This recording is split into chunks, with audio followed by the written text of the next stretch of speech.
Welcome to today's jaw-dropping courtroom session. We're about to dive into the case of a defendant who's already on bond for assaulting a family member and a peace officer. And now, she's back in front of the judge with a new set of charges. What's going to happen when a second bond violation is on the table? You won't believe the drama that unfolds in this courtroom today, including a shocking confession and some explosive moments. Keep watching, because this is going to be intense. And/or $2,000 fine. On March 19th, 2025, a law enforcement officer observed a white Chevrolet Silverado ahead of him on the block 12600 block of Wilcott Parkway and ran the license plate through the NCIC TCIC. Registration was shown to be expired as June 2024. A traffic stop was initiated and the law enforcement officer made contact with the defendant, the driver. The law enforcement officer observed a strong odor of marijuana, and the defendant claimed at first she didn't have anything in the motor vehicle, then confessed she had marijuana and several pipes. The defendant was detained. Probable cause search of the motor vehicle was done, and the law enforcement officer located multiple marijuana pipes. The law enforcement officer located a small bag of a leafy green substance and a black bag in the back seat. It was identified as marijuana, and the bag was within arm's reach of the defendant. Total weight of the marijuana was 0.09 ounces. She has a license. Yes, Your Honor. It does show being Eligible or ineligible. ineligible. We're not allowed to drive. You will now be signing an affidavit with me today promising me you're not going to drive. I don't give a rat's behind what your excuses are. If I find that you drive, I can have a contempt hearing. You can be facing an additional 6 months in jail and or a $500 fine every time you drive. You are on bond for 2 cases. Your first bond violation report was filed in February for you not showing up for testing. Let's break it down. This defendant has just been charged with possession of marijuana. The maximum sentence? Up to 6 months in jail and a $2,000 fine. But here's the kicker. She's already on bond for 2 serious cases, and it's clear the stakes just got much higher. Can she escape the consequences of her actions? Well, the judge doesn't seem too forgiving.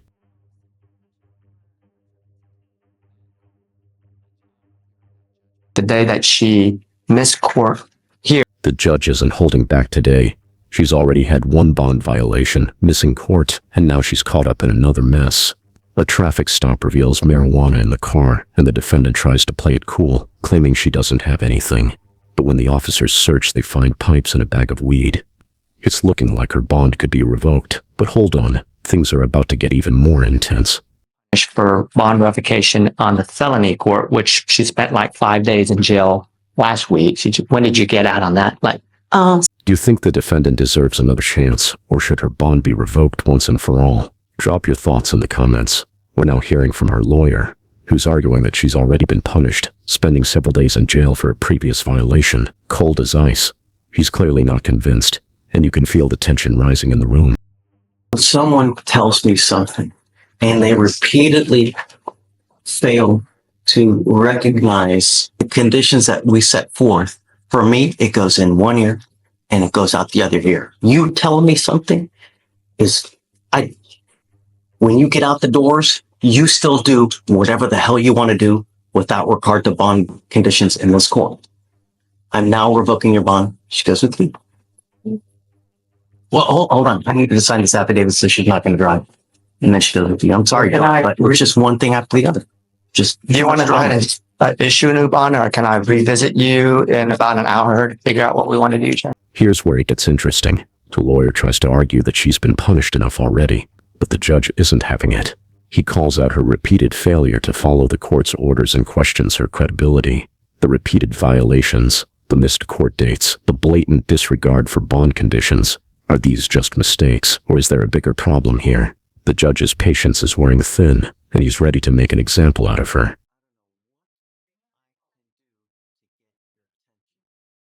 Now have 2 open cases, and now this is your second bond violation.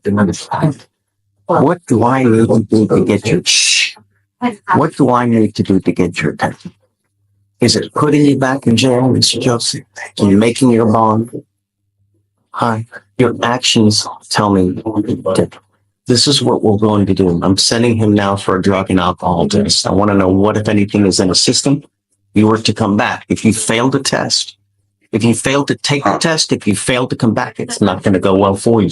Do you understand? The judge is now considering revoking her bond, but Siege and Fornell gave the final decision. He demands a drug test. The stakes couldn't be higher. If she tests positive, or worse, refuses the test, things will spiral out of control. It's a make-or-break moment for this defendant, and she's on the edge of losing everything. What will happen next? Let's see what the judge has in store for her. Your Honor, because it hasn't been 30 days. The first burglary of a motor vehicle has been open since June of 2024. Since that time, I have told you not to use. Okay, I'll be in here. I don't know what we're going to do. Take a seat. Thank you, Derek. You were here in June last year. You because you came in late then. Wow, the plot thickens. The judge is pulling no punches. He's ready to get to the heart of the issue, demanding that the defendant take responsibility for her actions. But here's a twist. She insisted it was a cooling-off period with her girlfriend. What do you think? Should her actions be forgiven because she was trying to avoid a fight? Or is this just another excuse? You decide. He has a legitimate reason. I believe that if he had not gone, there was the possibility that an assault or some other harm could have happened to his girlfriend. From my conversation with Mr. Joseph, he informed me that he left, and it was just for only 24 minutes. He left in order for both of those parties to cool down before a fight or an act of violence escalated between those two parties. I personally think that that was the right thing to do. Who do you live with at home? My girlfriend, but my sister stay like. Now the defendant is telling the judge that she was just trying to de-escalate the situation, but that argument doesn't fly in the judge's court. His words are sharp. Nothing in this life justifies putting your hands on anyone. The judge is giving a reality check, urging her to stop making excuses and start taking responsibility. But will it work? Let's see. In a fight, it was a words that was about to escalate into a fight, at which time he left for a cooling off period with his girlfriend. And he left. Nothing serious could have happened. I believe that was, even though it was a violation of the bond condition, I believe that it could have been worse had he not left. If you put your hands on anyone, I don't care who it is, if it's a woman, if it's a man, I'm going to put my hands all over you. You can understand. Yes, sir. Nothing in this life can justify you putting your hands on anyone. The judge isn't just handing out punishment. He's trying to guide this defendant toward a better path. He urges her to find a job and focus on turning her life around. You have too much time on your hands, he says. Get a job or you'll keep spiraling. This isn't just a sentence. It's a way. Antagonize. Meaning if you're going to say something that makes someone flip out on you and the laws come over and they see you and they look you up, 9 times out of 10, they're going to go against you. You need to be thinking of these things at all times. You get into a fight with them, words, it's always going to end up bad for you.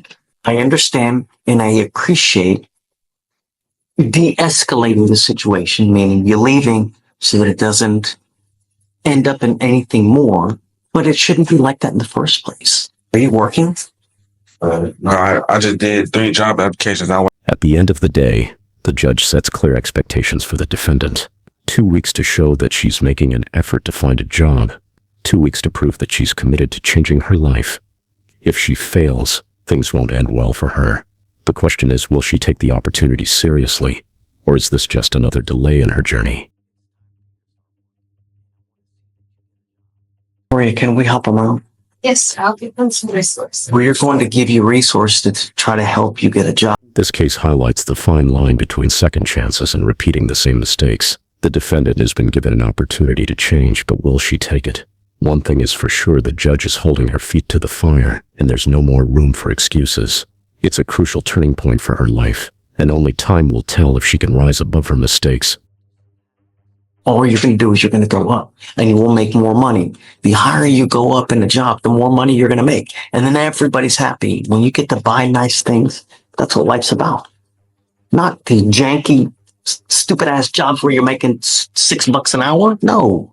Work hard so you can make a lot of money. All right. It's great. I'm not going to ding you. I don't want any more issues. Do you understand, Mr. Joseph? Yes, sir. I'm bringing you back in 2 weeks, and I want to see.